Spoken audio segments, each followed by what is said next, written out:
Which of the following metrics serve as the primary resources for tracking potential server-level performance problems? The available options are A. User connections, B. Firewall usage, C. Index usage, D. CPU usage, E. Query execution, and F. Memory usage. When we look at server health, we are often tasked with identifying bottlenecks that affect the entire host. This involves evaluating the underlying hardware components that support the applications running on top of them. We are looking for the specific metrics that allow an administrator to observe how the physical or virtualized hardware is handling its load.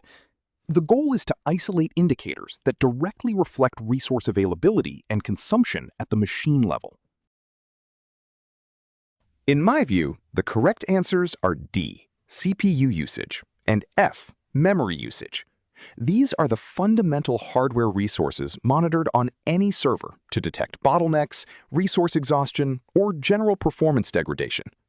By keeping a close eye on these core server metrics, administrators can proactively identify and resolve potential issues before they cause significant impact. Why are the other options incorrect? While metrics like user connections, index usage, and query execution are certainly important for monitoring the performance of a database application specifically, they do not track the server's raw hardware health. For exam purposes, remember that there is a distinction between database-specific performance indicators and direct server-level hardware resource monitors. Focus on the physical underlying components when asked about server-level problems.